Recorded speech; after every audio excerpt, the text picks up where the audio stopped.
ભારતીય women's team પ્રથમ kho-kho world cup જીત્યો છે। વર્લ્ડ ચેમ્પિયનમાં સામેલ ગુજરાતની દીકરીનું વડોદરા એરપોર્ટ પર ભવ્ય સ્વાગત કરવામાં આવ્યું। ગોલ્ડ મેડાલિસ્ટ ઓપીના ભિલારનું પરંપરાગત ડાંગી લોક નૃત્ય સાથે સ્વાગત કરવામાં આવ્યું। એરપોર્ટથી ખુલ્લી જીપમાં ચેમ્પિયનનું સરઘસ કાઢવામાં આવ્યું હતું।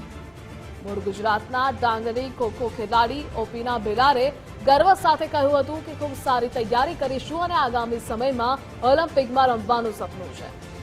ડાંગના બિલિયામ્બાના ગામમાં ખેડૂત પરિવારમાં જન્મેલી ઓપીના ભિલારે 15 વર્ષ સુધી ખૂબ જ મહેનત કરી અને આખરે સફળતા પ્રાપ્ત કરી છે। ઓપીનાએ 14 રાષ્ટ્રીય કક્ષાની સ્પર્ધામાં ભાગ લીધા, જેમાંથી રાષ્ટ્રીય સ્પર્ધામાં 3 સિલ્વર અને 2 બ્રોન્ઝ મેડલ પ્રાપ્ત કરેલા છે। 4 ખેલ મહાકુંભ રાજ્ય કક્ષાની સ્પર્ધામાં ગોલ્ડ મેડલ પ્રાપ્ત કરેલા છે। સમગ્ર ગુજરાતમાંથી ખો-ખો વર્લ્ડ કપની ટીમમાં સ્થાન મેળવી વિજેતા થનાર તેઓ એકમાત્ર ખેલાડી છે।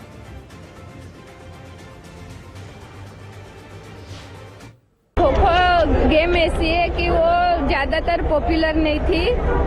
खो-खो गेम एवी है कि जो વધારે पॉपुलर नहोती, गांव में खेली जाती थी और अभी वो माटी में पहले खेली जाती थी, अब मैट तक आई। और पहला खो-खो का जो वर्ल्ड कप रहा है वो मेरे लिए बहुत लाभदायी था और मैंने उसमें मेरा बेस्ट परफॉर्मेंस दिया। ऑलराउंडर तरीके से मैंने परफॉर्मेंस किया और मैं 7 मैच खेले थे। कौन सा मैच आपको सबसे कठिन मैच हमारा वो फाइनल था नेपाल के साथ, क्योंकि वो पहले से ही खेल रहे थे और उन लोगों के पास भी स्पीड स्ट्रेटेजी सब उन लोगों के पास थी। थोड़ा टफ रहा था क्योंकि हमारा उन लोगों के साथ स्कोर 74 और 40 के आसपास रहा। ओलंपिक के लिए मैं प्रयास करूंगी पूरा कि अभी इससे भी अच्छा परफॉर्मेंस करूँ। ખોખોના પ્રથમ વર્લ્ડ કપમાં ભારતની મહિલા ટીમે ભવ્ય વિજય હાંસલ કરતા દેશભરમાં જશ્નનો માહોલ છે। ત્યારે આ મહિલા ટીમમાં ડાંગના બિલિયામ્બા ગામની એક દીકરી પણ આ ટીમમાં સામેલ હતી। ઓપીના ભિલારે ડાંગ અને ગુજરાતનું નામ દેશ અને દુનિયામાં રોશન કર્યું છે। ત્યારે તેના પરિવારમાં પણ ખુશીનો માહોલ જોવા મળી રહ્યો છે। ઓપીના ભિલાર એક સામાન્ય પરિવારમાંથી આવે છે અને તેનું બાળપણ પણ બિલિયામ્બા ગામમાં જ વિતાવ્યું છે। અભ્યાસ પણ ગામની જ પ્રાથમિક શાળામાં પૂર્ણ કર્યો અને શાળામાં પણ તેની ખો-ખો રમત પ્રત્યે રસ હતો। શાળા વતી તે રાજ્ય કક્ષા સુધી પણ ખો-ખોની રમતમાં 2 વાર બ્રોન્ઝ મેડલ મેળવી ચૂકી છે।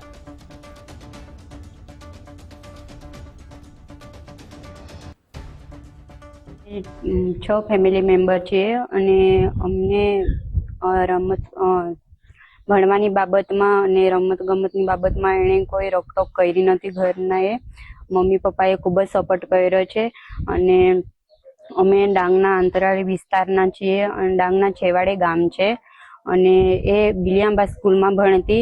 ત્યાંથી ખોખોની રમતમાં બહુ આગળ વધી અને આગળ ગઈ અને દેશનું નામ રોશન કર્યું, દેશને વર્લ્ડ કપ અપાયો અને બહુ જ શુભેચ્છાઓ પાઠવીએ। આ એક ઓપીનાબેન દેવજીભાઈ ભિલાર જેઓએ આપણે એક ભારત દેશને એક વર્લ્ડ કપની ખોખોની વર્લ્ડ કપમાં જે એક ગોલ્ડ મેડલ અપાવવામાં પોતાની ભૂમિકા અદા કરી છે એ બદલ અમે આ કેશબંધ ગામ બિલિયામ્બા ગામ હતી એ અમારે નજીકના જ ગામડા છે અને એ ગામોમાં ઓપીનાબેનનું જ્યારે નામ એ એવું આમ કે નામના મેળવી છે ત્યારે અમારે આ બિલિયામ્બા ગામમાં આજે એક ખુશીનો માહોલ છે। એ ખુશીના માહોલ સાથે અમે જયારે આમ કોઈ બી આમ પૂછતું આવે છે કે આજે જ્યારથી વર્લ્ડ કપ જીત્યા છે ત્યારે દિવસોમાં કોઈ ભાઈ બિલિયામ્બા ગામ કા આવ્યું, આ દેવજીભાઈની દીકરી છે, આમ છે, બધા પૂછે છે ત્યારે અમને એક ધન્ય લાગે છે। ઓપીના ભિલાર આ ગામની દીકરી આ શાળામાં ધોરણ 1 થી 8 સુધીનો અભ્યાસ એમણે પૂર્ણ કરેલ છે।